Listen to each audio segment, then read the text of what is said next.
और सचमुच ऐसा आतंक था उस समय। ये इमरजेंसी हमको क्यों याद करना चाहिए, इमरजेंसी के दिन को हमको क्यों मनाना चाहिए, ये सवाल हम खुद से भी पूछें और लोगों को से भी पूछें, लोगों को भी बताएं। मैं इमरजेंसी में जेल में गया, उसकी कहानी नहीं कहूँगा, लेकिन मैं ये ज़रूर कहूँगा कि कांग्रेस के नेता पुलिस के एजेंट की भूमिका में काम कर रहे थे। मैं बनारस में अगर गिरफ्तार हुआ, मैं छिपने के लिए गया था, लेकिन उस समय के लोकसभा सदस्य सुधाकर पांडे के लोगों ने कोतवाली के पास में क्रॉस कर रहा था सड़क, तो उन्होंने गिरफ्तार करवाया पुलिस से। मैं ये सवाल आपके बीच में पूछना चाहता हूँ, आप के दिमाग में ये सवाल डालना भी चाहता हूँ कि क्या इमरजेंसी ज़रूरी थी, ये हमको जानना चाहिए। कारण यह है कि मैंने जितना पढ़ने की कोशिश की, जितना जानने की कोशिश की, जितना समझने की कोशिश की, तो उसमें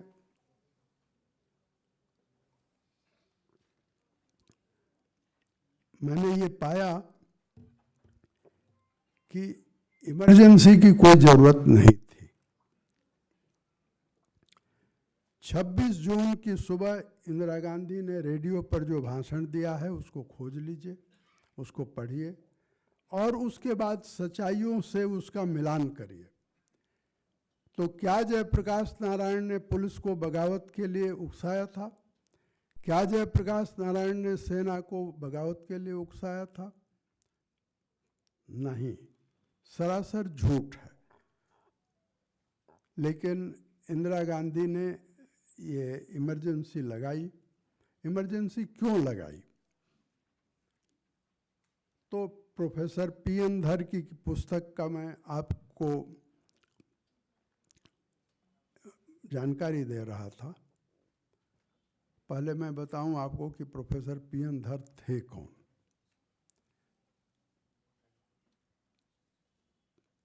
पी.एन. हक्सर का आपने नाम सुना होगा, उनके मित्र भी थे, शिष्य भी थे। दिल्ली विश्वविद्यालय के इकोनॉमिक ग्रोथ में वो प्रोफेसर थे। इंदिरा गांधी ने पी.एन. हक्सर के कहने पर उनको अपना प्रिंसिपल सेक्रेटरी बनाया था। और इमरजेंसी के 25 साल बीत जाने के बाद बहुत लोगों के कहने पर प्रोफेसर पी.एन. धर ने एक किताब लिखी, ऑक्सफोर्ड ने उस किताब को छापा है। उस किताब की टाइटल है Indira Gandhi, emergency and democracy. उस किताब में बहुत सारी बातें हैं, मैं उसमें नहीं जाऊंगा। किस तरह से भुट्टो शिमला पैक्ट हुआ है उसका भी वर्णन है। मैं केवल उस किताब में जो 2-3 बातें इमरजेंसी से संबंधित है वो मैं आपको बताना चाहता हूँ। पहली बात कि प्रोफेसर पी.एन. धर ने ये लिखा है कि इंदिरा गांधी जून के पहले हफ्ते से लेकर के जून के अंत तक प्रधानमंत्री कार्यालय नहीं जा रही थी। उनको प्रधानमंत्री कार्यालय से आकर प्रधानमंत्री के घर में कागजातों पर साइन कराने पड़ते थे। दूसरी बात कि जिस दिन 12 जून को ये इलाहाबाद हाई कोर्ट का फैसला आया तो प्रोफेसर पी.एन. धर को रात को वो उनके छोटे भाई के घर कोई बर्थडे पार्टी थी ग्रेटर कैलाश में, वे वहाँ थे, लेकिन उनको तलब किया गया और एक सफदरजंग रोड पहुँचे और उनसे कहा गया कि इमरजेंसी लगाने का ये आप उनको बुलाया गया 12 जून को। 12 जून को जब वो प्रधानमंत्री के निवास पर पहुंचते हैं तो देखते हैं कि D.K. बरुआ यानी देवकांत बरुआ, सिद्धार्थ शंकर रे, बंसीलाल, संजय गांधी, ये सब लोग मशविरा कर रहे हैं और अंततः 12 जून को आप जानते हैं कि इंदिरा गांधी के खिलाफ जगमोहन लाल सिन्हा का फैसला आया था, जिसमें उनकी सदस्यता चली गई थी। 20 जून को, और उस समय अभी अभी थोड़े दिनों पहले फाली एस नरीमन का देहांत हुआ है। फाली एस नरीमन उस समय एडिशनल सॉलिसिटर जनरल थे। Professor P.N. धर के जिम्मे ये काम दिया गया कि उस जजमेंट को लेकर फाली एस नरीमन के साथ आप बैठिए और सुप्रीम कोर्ट में चैलेंज करने के लिए आप इस केस का अध्ययन करिए। दोनों की ये राय थी कि शायद ये टेक्निकल ग्राउंड पर हम सुप्रीम कोर्ट में जीत जाएंगे, और 20 जून को नानी पालकीवाला इंदिरा गांधी के वकील बने। वेकेशन जज V.R. कृष्ण अय्यर की अदालत में याचिका दायर की गई और 24 जून को V.R. कृष्ण अय्यर ने जो फैसला सुनाया उसे मैं अर्धनारीश्वर का फैसला कहता हूँ, जिसमें आधा नारी है और आधा नर है। लेकिन इंदिरा गांधी को उस फैसले से कोई राहत नहीं मिली। केवल ये हुआ कि आप प्रधानमंत्री पर रह सकती हैं, लोकसभा में जा सकती हैं, लेकिन सदस्यता उनकी बहाल नहीं हुई। 24 जून का ये फैसला इमरजेंसी का कारण है। और जिस शाह कमीशन का मैंने जिक्र किया, मैंने जानबूझकर के जिक्र किया।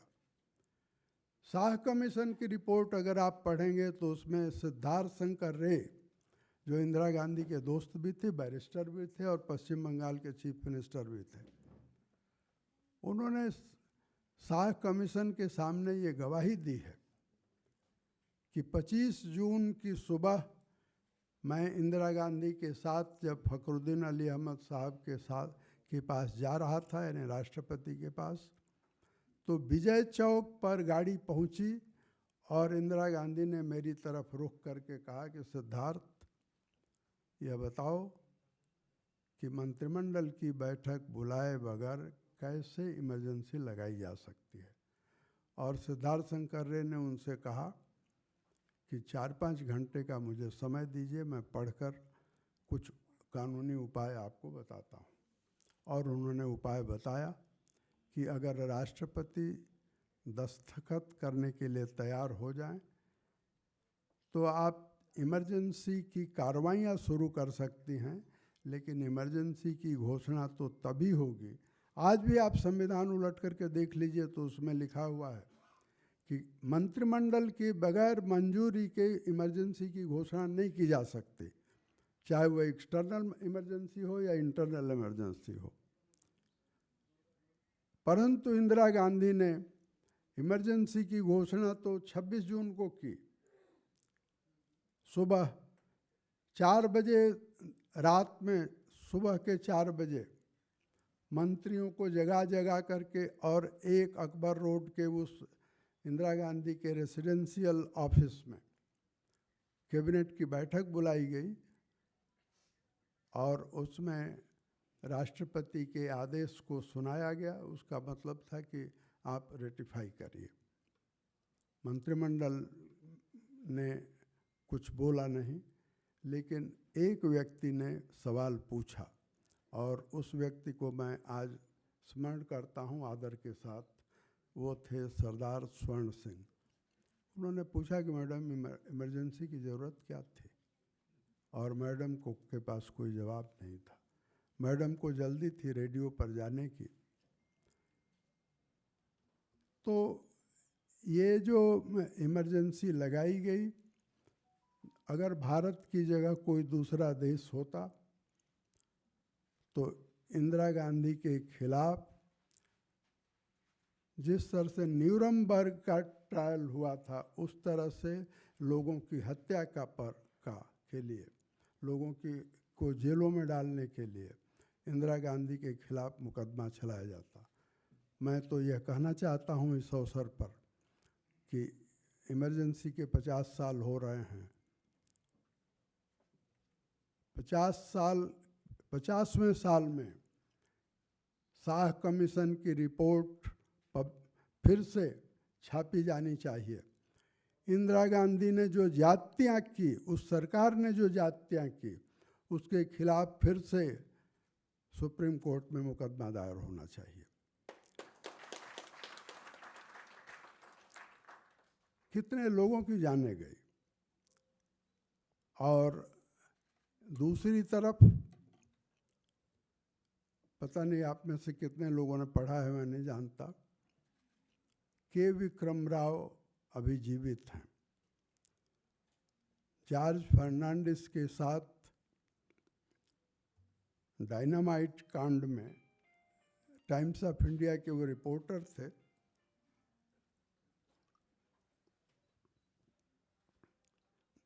हथकड़ी लगाकर, जैसे शिवराज जी ने बताया, वैसे उन लोगों को हथकड़ी के अलावा बेड़ी भी लगा दी गई थी।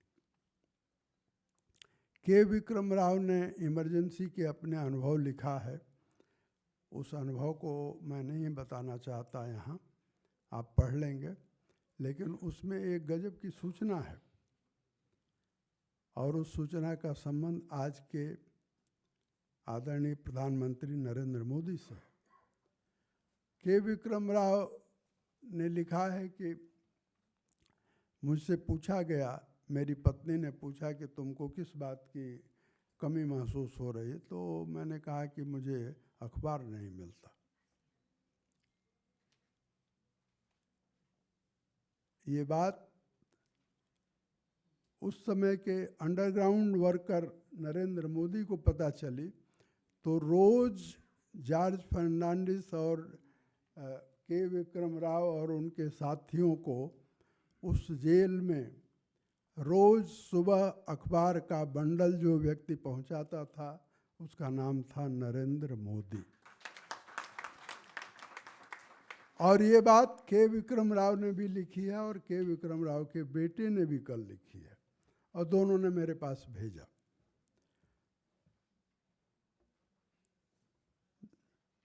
तो जो लोग संविधान की प्रतियां दिखाकर और संविधान की रक्षा करना चाहते हैं और उसमें उसकी अगुवाई कर रहे हैं राहुल गांधी। राहुल गांधी जब इमरजेंसी लगी तो 5 साल, मैंने हिसाब लगाया है, 5 साल 4 दिन के थे।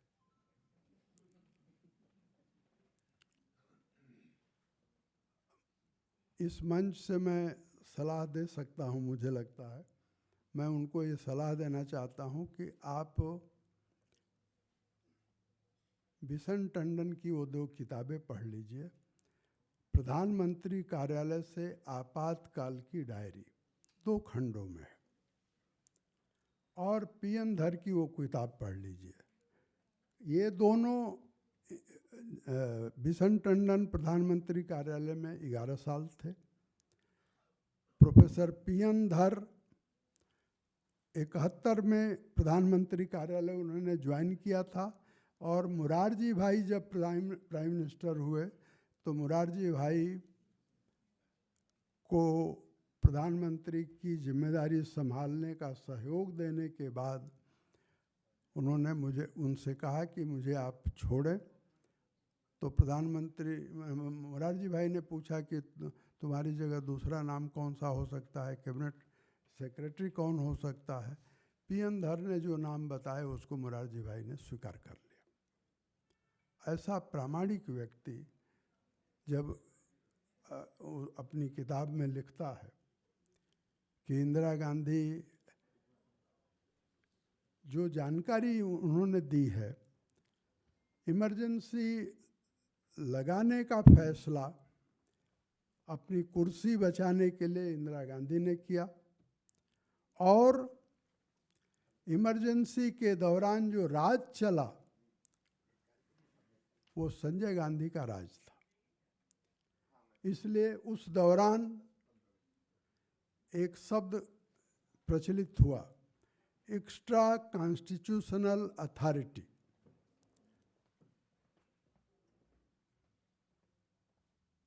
हमें ये जानना चाहिए कि जो लोग संविधान की बात कर रहे हैं, संविधान का नाम लेकर झूठ और दुष्प्रचार कर रहे हैं,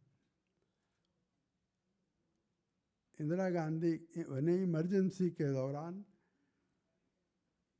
पीएन धर के किताब में इसका वर्णन है कि किस तरह से प्रधानमंत्री कार्यालय गौड़ हो गया और प्रधानमंत्री निवास में बैठकर संजय गांधी के फैसले पर लोगों को गिरफ्तार किया जाता था, लोगों को यातनाएं दी जाती थी। और यही नहीं, पूरी की पूरी ब्यूरोक्रेसी, पूरी की पूरी लीडरशिप। और मैं तो यह कहना चाहता हूँ और अपनी बात समाप्त करना चाहता हूँ कि अगर भारतीय राजनीति में अपराधीकरण की शुरुआत हुई है तो उसका श्रेय संजय गांधी को है। भारतीय राजनीति में असंवैधानिक तरीकों की शुरुआत हुई है तो उसका श्रेय संजय गांधी को है। और ये संजय गांधी कौन था? इंदिरा गांधी का दुलारा था।